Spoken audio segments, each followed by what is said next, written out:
I'm going to do this. I thought, you know, do I want to give these people a lecture on contextualizing the biblical worldview? No, I don't think I want to do that. They won't remember it anyway. But I thought to myself, why don't we experience it together?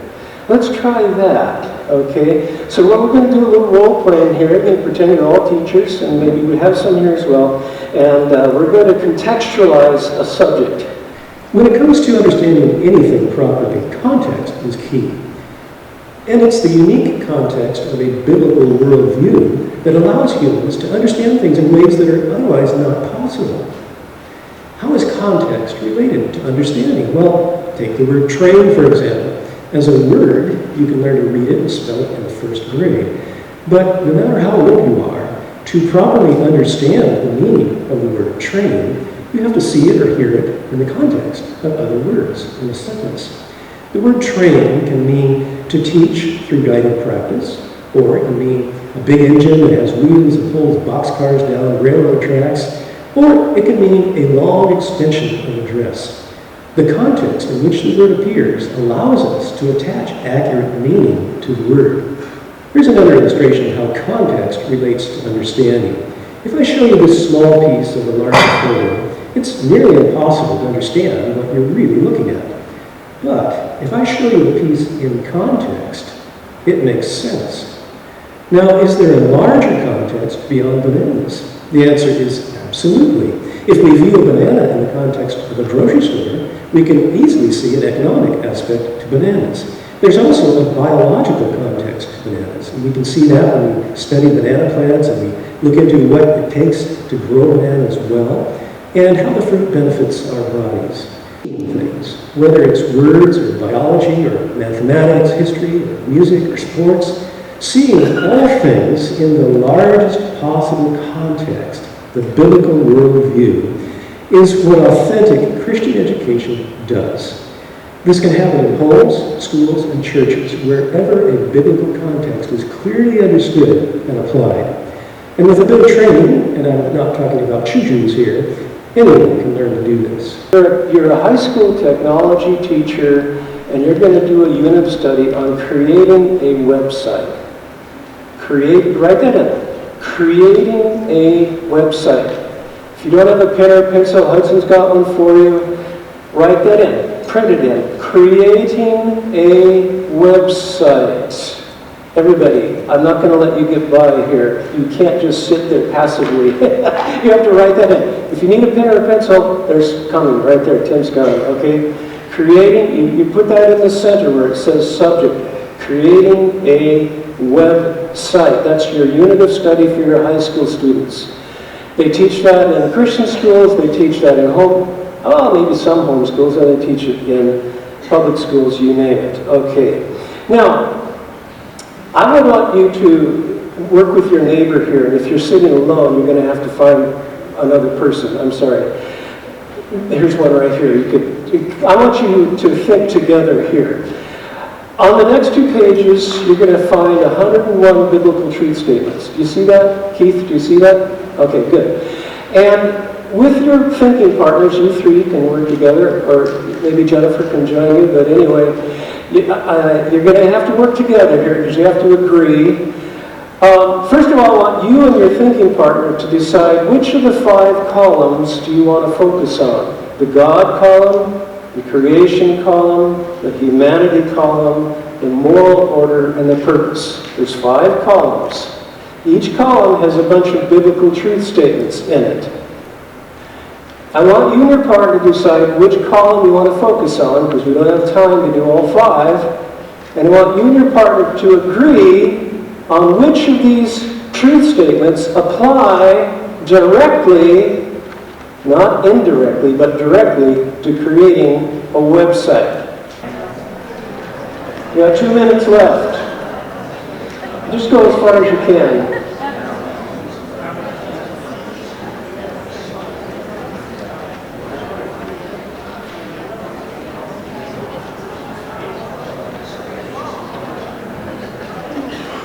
It has to be a direct relationship, not an indirect relationship. This applies to creating a website. Okay, he's saying in the purpose column, the first statement, the first commission, that's in Genesis, given to humans, was to rule over the whole earth. And you're saying that by creating a web design, they're ruling over design, they're ruling over color, they're ruling over electricity, they're ruling over, right? Okay. I come from the perspective of civil engineers. Oh, he's a civil engineer. Okay, can anyone pick one from the God column? Do we have a God? Yeah, okay, ma'am. You want to stand up in a nice loud voice? God created all things. God desires a relationship with every human being. God sees all human acts and discerns all human thoughts and motives. Okay, and how would that apply to creating a web page? Well, He created all things. That means He created the web page. He gave you the knowledge to create the web page. Created the elements to make the web page from, yeah? Once it's out there, it's eternal. Once you put it, on the internet, it's there. Yep. It's forever, just like water. So it's eternal. Once you put the website, space, right? On the internet, there's no end, no beginning. It's there. He's holding it together, you say? Okay. And He desires a relationship with human beings. That means anybody can use this website. Black, white, male, female, whatever. You can use this website. So it's created to all. And He cares what you have to say about the website. So He's gonna take it in. So he knows what you're thinking, he knows what your motives are, and it's not hidden to God as you create this website. You're not doing it in a closet somewhere where God is not aware of what you're thinking and why you're doing this. So that might have something to do with what you put on the website, right? Okay, let's do one more. How about humanity? Is there any connection between building a website? Did anyone pick humanity? Nobody picked humanity? Okay, did you? Okay, can you stand up and shout it out? All believers in Christ are called to participate in fulfilling the Great Commission of Matthew 28. And tell us how that applies to a website. We can absolutely use that website as people are doing every day. Facebook, all social media is to spread the gospel. Okay, yes. Putting the words out there on media. Okay. And then in the creation question, is there more to building a website than meets the eye? Is there something going on here we should be aware of? How does the design of a website reveal the designer? What does it tell us about our maker? What is this activity saying to us about our maker? Moral order. How are websites misused or abused? What value does Christ see in a website? Purpose. Why should we do this? What's the reason for it? Now, what I'm doing here is I am putting this task of creating a website into the context of a bigger picture. Without that bigger picture, we can't understand it like we ought to. That is what authentic education does and what it is. Mine's just a simple request. I work for the Family Policy Institute. I'm the policy director. And following up on Sharon Hannock's request to get involved. And I know for a lot of you, she kind of laid out real quickly what it looks like to get involved. For us, being involved means connecting with your legislators, and testifying is a huge deal.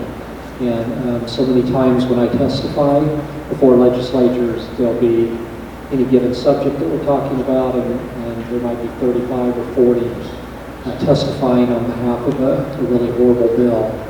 And I'm one out of 42 that speaks about the evilness of that bill. And as I talk to legislators, one of their comments is, why should I speak out of my faith when pastors and other Christians aren't out there testifying? And I have no answer for them. So my request is that when you talk about really stepping up and being involved in government, it really means there's an action to that. First of all, I need your contact information, because my job is during session is to get out to you information on bad bills. We do that weekly through our Family Policy Institute blog or newsletters.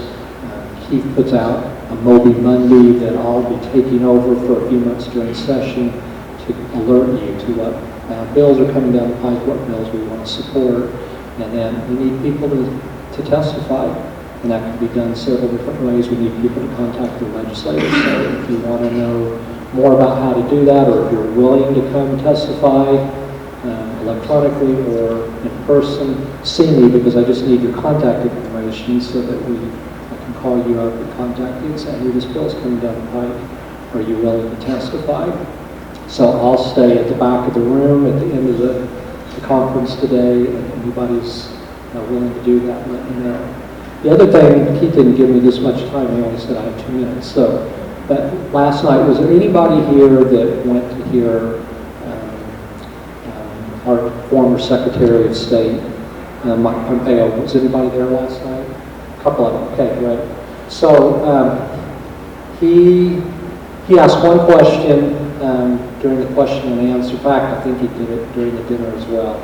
And it was asked of him, he's former Secretary of State, former CIA director, and the question to him was, what's your opinion of the most dangerous person to the United States of America?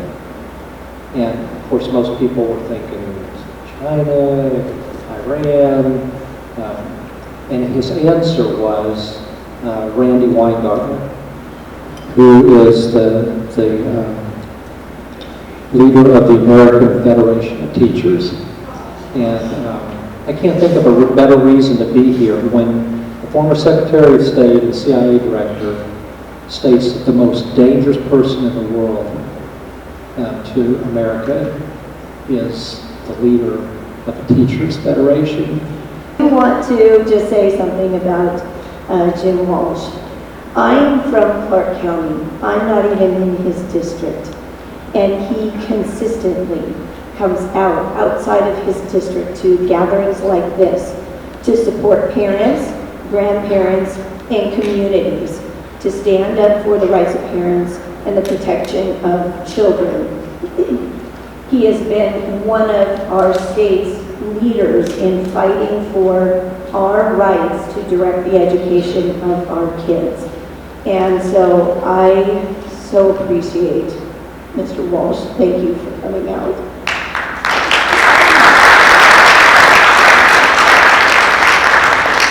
But right now, I would like to introduce somebody else who is standing up for families and for parents.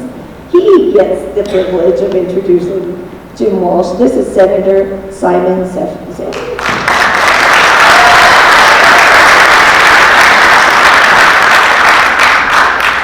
Well, it's good to see so many familiar faces and some unfamiliar faces. My name is Simon Sefzik. I have the honor of being the state senator here in the 42nd Legislative District and getting to represent so many of you fine folks.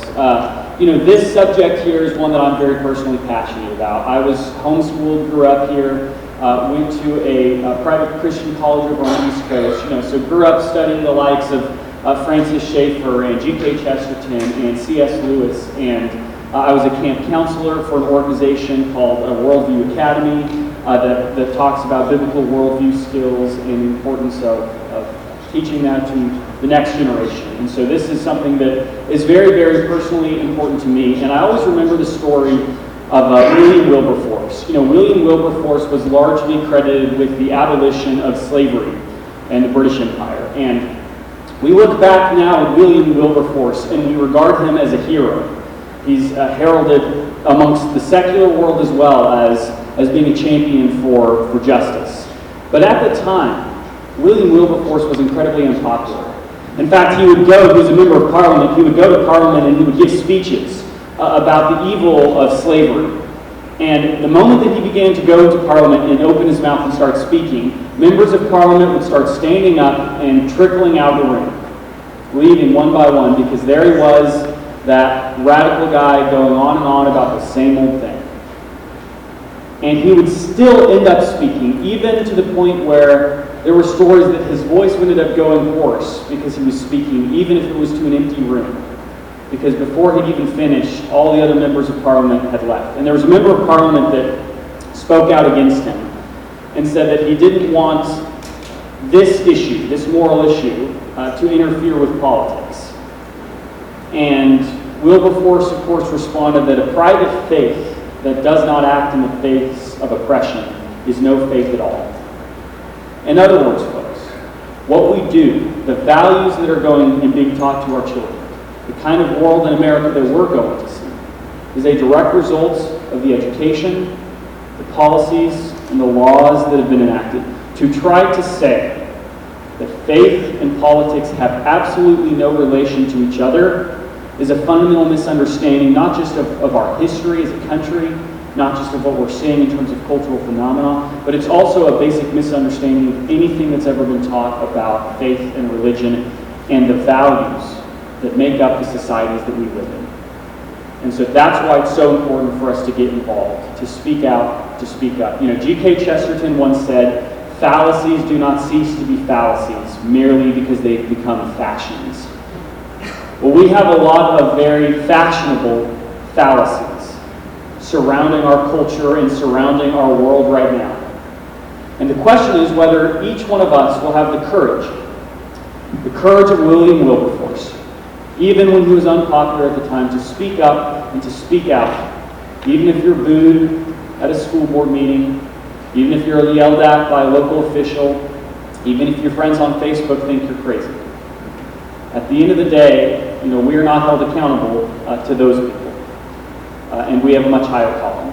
And that is the importance of everything that we do in fighting for the values and principles that we believe in that comport with the biblical worldview. So with that, it is my privilege and a pleasure to introduce to you somebody that has fought for these values, that I get an alert every single day about a Facebook Live that he's doing, and has been a voice not just for his district, the 19th district, in the state of Washington, somebody that I've had a pleasure of working with during this legislative session, but a voice for parents and concerned citizens of Washington state all across our states, east and west, north and south. Jim Walsh has been a champion for the values here that all of us care so much about. So with that, please put your hands together for my good friend, Representative Jim Walsh. Thank you, everyone.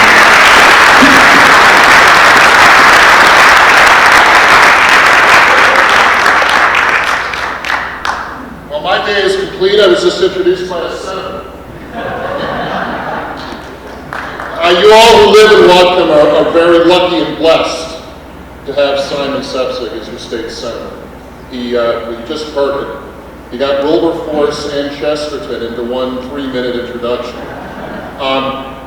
And standing next to him is Tasha Thompson, who is running. She's running for the Washington State House, so they would be 2/3 of your delegation if you live in the 42nd, your state senator, and what I hope is your next House member from this part of Whatcom County. So there they are. Tasha is challenging and encumbered, so she needs every bit of help that you can give her. And Tasha, you've got some lint and some envelopes. Leave them at my table. I've got a table out beside when schools and some of the other groups have tables. And Simon, you too. If you guys have any lint or anything, leave them there. And as you're leaving today, you can pick up their information. But these are good people and you want to support them. Whenever you talk about Chesterton, G.K. Chesterton, I always like to remind people about the philosophical and political concept of Chesterton's fence. And that is something that Chesterton wrote about. The idea is when you come upon a fence out in farmland, there's a temptation in human nature to tear the fence down because you didn't build it. And Chesterton said, well, before you tear the fence down, you need to ask, why is it here? Who put this fence here, and what was their reason for putting it? And you should always understand what a thing is and why it is before you try to reform it. So, the K-12 school system is a fence, and this one needs to be torn down and rebuilt. Success for me today will be measured if more than 1 or 2 of you raise your hands when you're asked again, will you run for school board? Because if you're here, then you should be running for school board. If you understand the challenge we face, the crisis we face, in what the Constitution and our state law calls the paramount duty of our state's government, which is to provide a uniform, high-quality, basic education to every child in the state of Washington, then you are the solution. Because too many people don't even get what trouble we're in. And we are in trouble. I don't have to tell you, or I shouldn't have to, that the recent proficiency numbers in this state for mathematics and for English language, reading and writing, are atrocious. About 2/3 of the high school students in our state fail the mathematics proficiency exam. And I tell you, there's a whole controversy around these proficiency tests. Should you teach to the test? Things like this. And there are some legitimate questions there. But the proficiency test for mathematics is not that hard. And 2/3 of our kids don't pass, don't measure. 9 out of 10. Wow. Well, there you go. I don't think we can do worse than that, so you win. You have to run for a school board. Again and again. Well, try again, or get somebody else to. The reading and writing part, 50% aren't proficient. And this is not a failure of teachers. It's not a failure of taxpayers. It's a failure of culture, and it's a failure of government at the highest levels. And I am concerned that it is a strategic attack on our national sovereignty. This gets to the point that Brad Payne was talking about. If you erode the foundational education of our people, you are no better than President Xi, in that you are eroding the national sovereignty of this country and the particular qualities of this state. You know, we've had one-party rule in Olympia for so long, we've forgotten what makes Washington great. Washington is a stubborn, difficult state that mixes some values that are considered traditionally liberal with some values that are considered traditionally conservative in a way that's always been very attractive to me. It's a fiscally conservative state, and it's a little socially liberal, but the social liberalism of Washington isn't what we've got right now in the state capital. The social liberalism of Washington, I think, is a little more libertarian than progressive. And while I don't agree with every element in every way, it's informed. And when we shortchange our kids from the real educational skills that they need to have by the time they finish high school, we're destroying that informed kind of government that we've always had in this state. You know, this is one of the best states in the world to live in. It really is. We are blessed. We are in a part of the globe that is uniquely beautiful. I mean, physically beautiful. And we are blessed in terms of the global economy being on the west coast of the United States. We're at a crossroads of trade and commerce and business in a way that should assure that our economy is always strong. But we're screwing it all up. We're screwing it all up. We're screwing up the natural beauty, we're screwing up the commercial promise, and we're screwing up that stubborn, interesting mix of conservative and liberal that this state has always been. So how do we fix it? well, we can elect a different governor, but there is a more fundamental way to fix it. We have to fix our K-12 education system. It is broken. That's why you're here. That's why I want you to run for school. There's a common misperception, you've heard other speakers today talking about it, that school boards are subordinate to the state superintendent, Mr. Chris Reichel, and to the governor, God help us, Mr. Jay Inslee. This is not true. Locally elected school boards, as described by the state's constitution and by the state's statutory law, are independent and have what the law calls broad discretionary power to make decisions about policy and textbooks and curriculum and all the things that educate kids in that school district, in that geographic place. And this is a brilliant thing. This is local control in one of its best versions. And when the law says that a locally elected school board has broad discretionary power to set policy for the education, the K-12 education in its district, that's the same language that the law gives the governor. So the school board's powers are equal to the governor's powers. And if there's any conflict between a local school board and the big shot political apparatus down in Olympia, that's a disagreement of equal powers. Normally it'll have to get sorted out by a court, but the court is supposed to give that school board the same deference that it gives the executive branch. Now I'm going to take a little bit of a detour for a second here and remind you that the State Superintendent of Schools, Public Education, SPI, runs the Office of the Superintendent of Public Instruction, OSPI,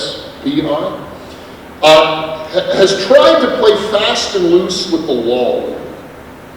During the COVID outbreaks, when the governor took, and in my opinion, mistook, the OSPI, the superintendent, Mr. Reichel, like Salacious Crumb, a character from Star Wars, a sort of little wormy guy who hangs around Jabba the Hutt.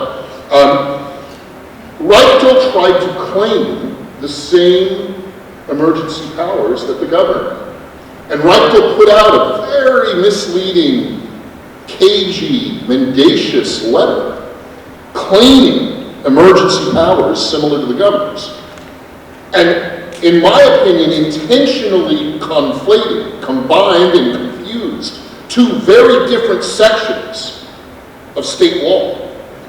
One which does give the governor his or her emergency powers during a declared emergency, and the other which gives the superintendent of public instruction very limited and narrow powers to withhold very specific, narrow amounts of money from school districts, normally when there's been an allegation of some kind of embezzlement or financial mismanagement at the school district.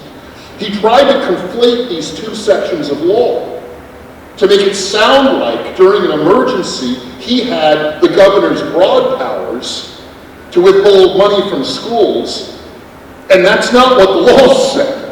And some of us pointed this out, and the superintendent kind of backpedaled from that. Oh, well, that's not what I meant to say. I was pointing out these are two different. No. He tried to confuse the two sections so that school districts would think he could rather, on a whim, withhold their money if they didn't do what he said. This is an affront to the way that our school system is supposed to work in the state. The superintendent of public instruction, even though the name sounds powerful, is supposed to serve the 295 school districts in the state of Washington. He's supposed to provide them, legal advice if they're not big enough to have their own lawyer. He's supposed to do kind of HR research for them and help them have an HR handbook. He's supposed to support and serve the locally elected school boards who are supposed to remain kind of the main decision makers about how kids are taught in that area. But, and this didn't start with Reichel, it started before him, the last several superintendents have done something that is just horrible and all over Olympia like a bad rash, has tried to assume rule-making authority and policy-making authority over locally elected school boards. And that is unconstitutional.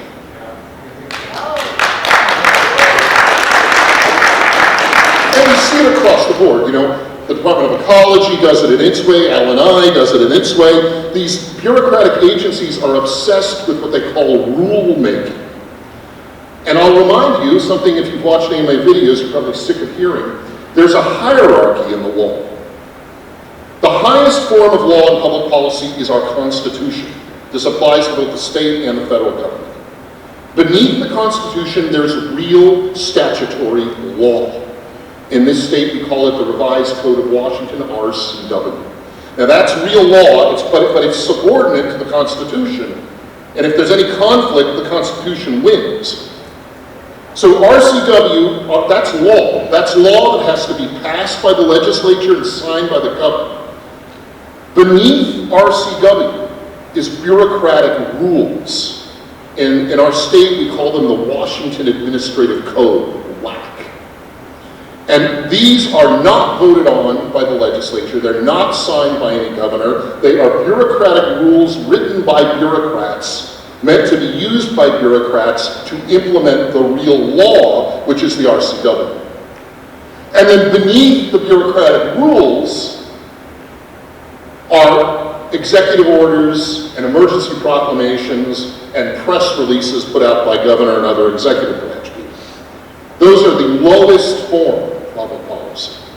Now, we talked earlier about OSPI's model policy on these transgender rights. It's 3211, right? That is not law. That is bureaucratic rule.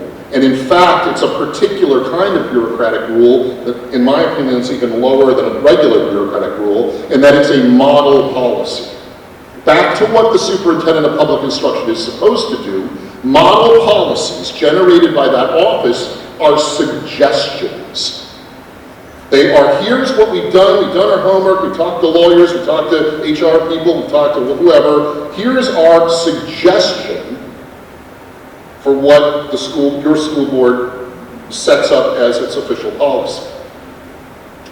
OSPI cannot tell a school board it must adopt one of its model policies. But they'll make you think they can. They'll tell you if you don't adopt their model policy, they'll cut your budget. They can't do that. That is, if it were a poker game, you would go all in and call their bluff, because they can't do that. And it's important to know, too, in this whole thing, that OSPI in its bluffing for power over local school districts has some support in the legislature.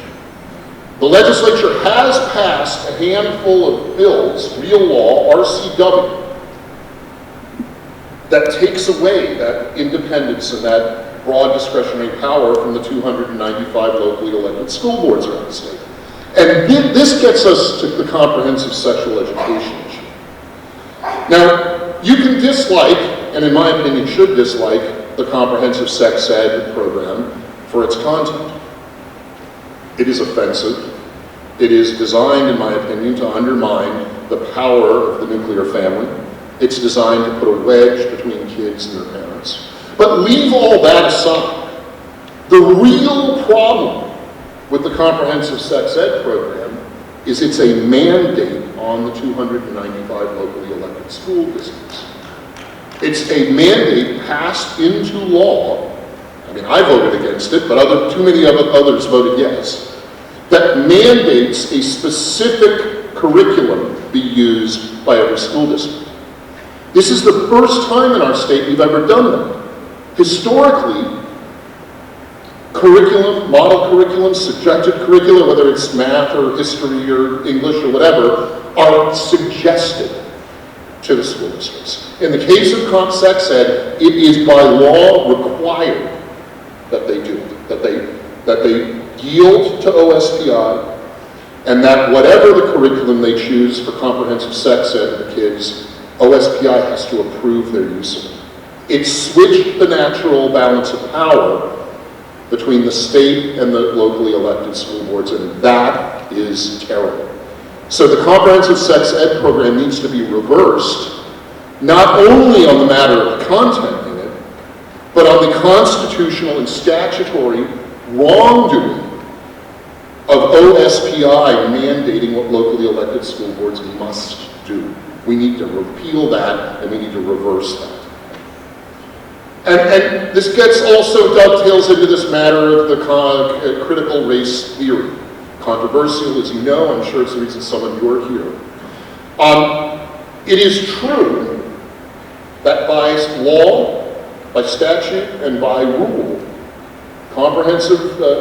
critical race theory is not taught in K-12 school classrooms.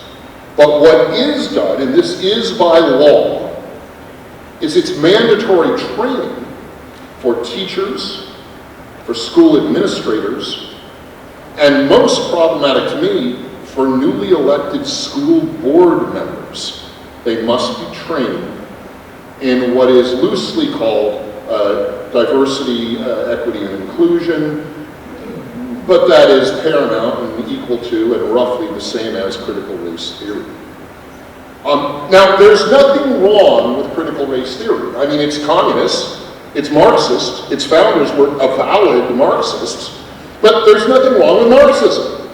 I mean, I don't mind that high school kids are taught Marxism, but they need to be taught that it's one philosophy among many of government and economy.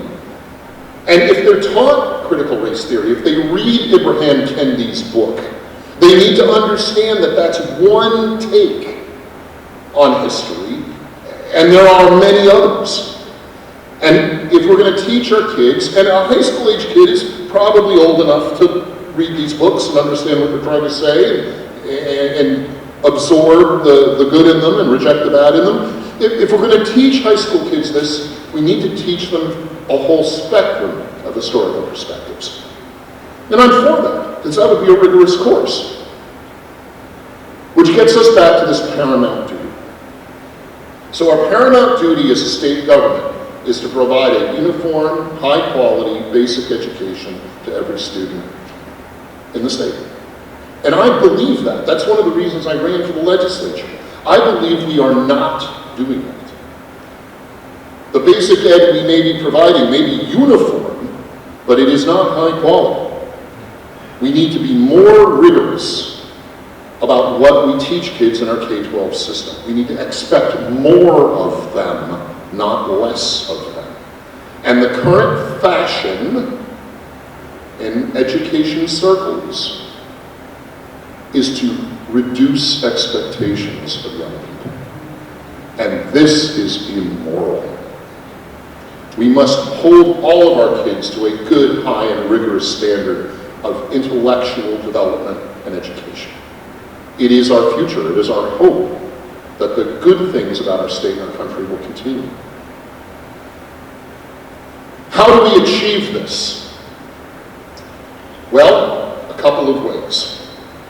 Right now, the 295 odd school districts in this state are funded by a thing called the Prototypical School Budget Model. This is a budget model, a mathematical budget model that is written into law, into the RCW. The model is there in the statute.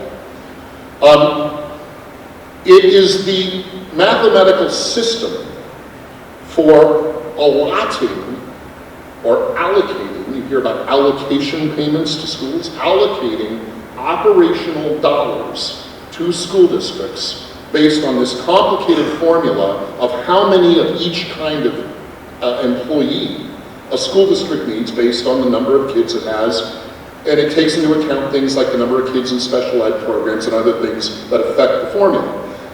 If you've heard these stories about a district that can only afford half a nurse, you've heard about this, I'm sure, or a school district can only afford a third of a bus driver, those fractional humans, that's part of the prototypical school budget model. We need to blow it up.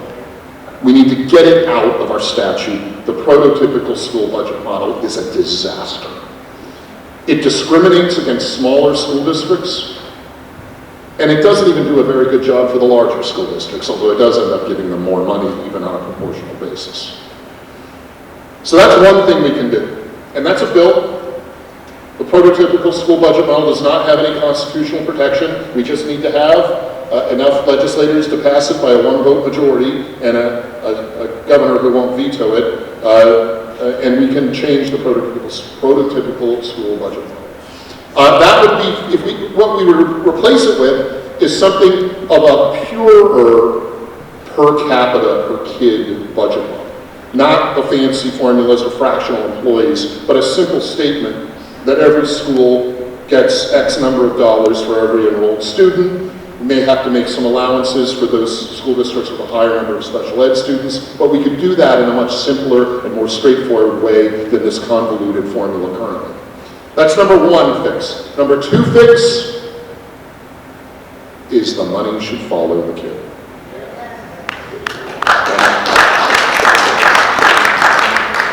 And this is done. If you follow the news at all, they're doing it in Arizona right now. We don't have to do as much as they're doing. We can start incrementally. My bill from last session, 1633, House Bill 1633, created a $10,000 scholarship. We don't use the word voucher here in Washington for convoluted legalistic reasons having to do with how our statute describes funding schools. We don't call them vouchers, we call them scholarships. A $10,000 scholarship that would allow a child to go wherever he or she wished, and there are only he's and she's. Whether it's a public school, another public school, remember that piece, a charter school, a private school, or homeschooling that can use the money for any one of those options. For these so-called pods or mini schools, which I think are very interesting development, not quite homeschooling, but a kind of hybrid of homeschooling and maybe a very small private school. A student body of maybe 6 or 10 kids, usually being taught by one teacher. Sort of like a one-room schoolhouse model, but better individual attention to each of those 6 or 10 kids than they would get from the normal approach. Important to this reform, in this system, is you, the parents, working in the interest of the child, could take the $10,000 and go from the public school where you are bound to go by local agreement and ordinance and policy to any other public school you cared to cart your kid to. So if there were a better public school across town or over in Linden or wherever it might be, and you could get the kid there every day, you could take that kid to another public school. So when you hear critics of school choice saying this would bankrupt public schools, no. It would actually reward the public schools that are high performing. And I want to say as well, that in the complex dollars of K-12 education, a $10,000 scholarship to take with you wherever you want to go doesn't even rob the base school district of all of the allocation it gets. Currently, on average, and the specifics change a little bit by area, each school district gets about $18,000 a year per student, per enrolled student. So we're taking $10,000 and moving it with the kid to wherever the kid goes. The school district's still keeping $8,000 of that $18,000. So if they do have a loss of enrollment because of school choice, they're actually having a little bit better per pupil budget money. And if they are left with a lot of IEP or special ed kids, which is what they're afraid that they would be, they would actually have a little bit more per kid to spend getting those IEP kids where they need to be, getting them educated. So school choice does not steal money from public schools, but it is a passionate talking point you will hear. I believe a simplification of our school funding, by blowing up that prototypical school model, make a simpler per kid per year allocation, and add in a school element choice, and we will enliven our K-12 education system in the state. We will make it competitive, yes, and education options that do a better job will get more kids going there, but why is that a bad thing? If they're doing a better job, give them more kids. Go ahead, clap, I like it. So what can you do about all of this? Well, I need help in Olympia blowing up the prototypical school budget model and putting in place some form of school choice for families. Right now, as it stands, the Conservatives need to pick up 9 seats in the State House and 4 seats in the State Senate in Olympia to get very narrow majorities. And then we could start pushing through meaningful K-12 education reform. There's so many other points we can touch on too. We've tried to improve schools' ability to discipline unruly kids, and it just breaks my heart what we've got now. If any of you are teachers, do we have teachers in the room? Oh gosh, all right, thank you, good. That was better than I was expecting. You know, this idea we've got to empty the whole room out when one kid is having a tantrum or even a legitimate breakdown episode is completely wrong. That puts the power and normalizes the aberrant behavior. We need to return the ability of the teacher, even if the teacher needs to call in a principal or assistant or someone to get the bad acting kid out of the room. We need to get back to where they can do that. I don't like to say that we empty the room out and that one bad actor kid having the meltdown gets the whole room to himself or herself. That's not how it should be. That normalizes that behavior. The kid needs to learn, at least on a subliminal level, okay, I had a tantrum, that was wrong, and I had to go out in the hallway. And sure, some kids have real emotional and mental development problems, but that's not a bad lesson for a kid to learn. If I act badly, I'm the one who goes out in the hallway. And we don't want them, you know, hit or beaten or anything bad like that, but removing the bad kid from the room, bad acting kid from the room, isn't a bad policy. Let's get back to that. All of these things we can put leverage on if we put the choice of where the kid goes into the family's hands. And I believe that they will make the best choices for their own kids. The last thing I want you to think of as you're getting ready to run for school board is that the lie,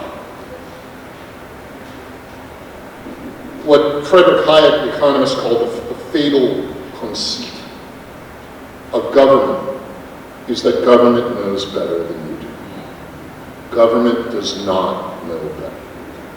And government does not know better than the parents and grandparents and families of kids know.